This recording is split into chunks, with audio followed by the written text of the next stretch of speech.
So I wanted to make a brief video about struggling in the Christian life. And if you're not a Christian, this won't make any sense, so you can just disregard.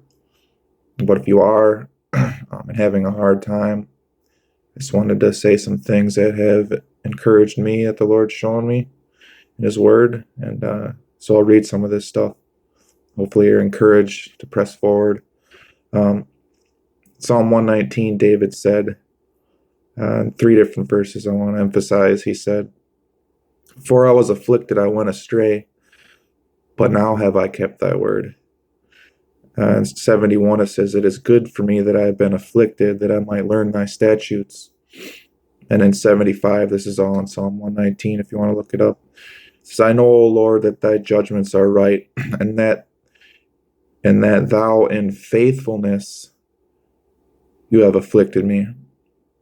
So we see David acknowledging the Lord and his hardships and saying that God is faithful to give me a hardship, a trial.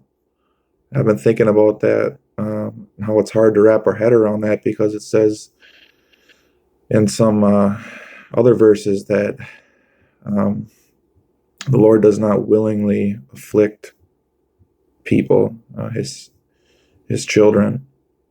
And so why does this happen? So he doesn't, it's not his will for us to be have trials and have a hard time, but he allows them in our lives, specifically that we might be conformed to Christ. Here David's acknowledging that he might learn his laws, his statutes, and that we would obey him, so we wouldn't stray from the path he's put us on. And so we all have unique thorns. Paul acknowledged a thorn in the flesh that we have to deal with. And some of the greatest comfort I've had is understanding the purpose of that and looking back and seeing how it has kept me on the narrow path and kept me obeying his commandments and from making foolish decisions. So be encouraged, whether it's anxiety, depression, whether you have a physical ailment, seek God in it and seek to understand the purpose in it. And the Prince of Preachers, Charles Spurgeon, suffered with horrible, horrible depression.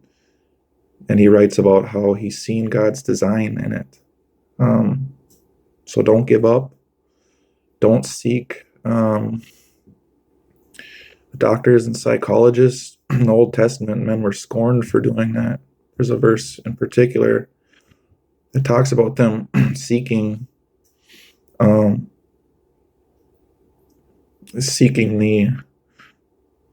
medicine men. Easy way to say it. The physicians is the word used, instead of seeking God first.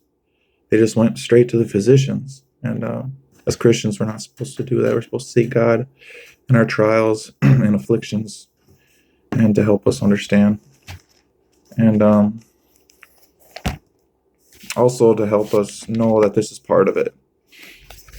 A lot of preachers nowadays emphasize health and wealth and that the Christian life is just butterflies and roses. But we're promised hardship if we want to live this. In Peter, it says that, "For as much then as Christ has suffered for us in the flesh, arm yourself likewise in the same mind. For he that hath suffered in the flesh has ceased from sin." And then in the same chapter, this is in 1 Peter chapter 4, it says, "Beloved, think it not strange concerning the fiery trial, which is to try you, as though some strange thing happened to you. But rejoice." We're supposed to rejoice in these things, which is really hard.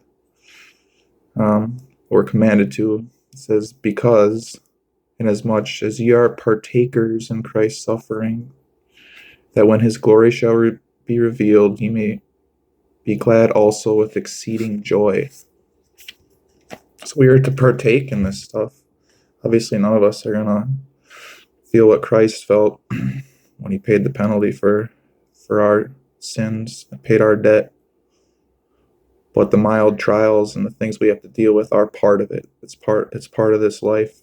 And that has really helped me press forward, to understand that him being a good father, he sends these like a spoonful of medicine for us, to keep us pressing forward. And there's a lot more scriptures that talk about it. And I just felt like sharing that this morning. Hopefully it helped you. Just for me to get that out there helps me. It's like I'm saying this stuff back to myself. And so thanks for listening. Have a great day.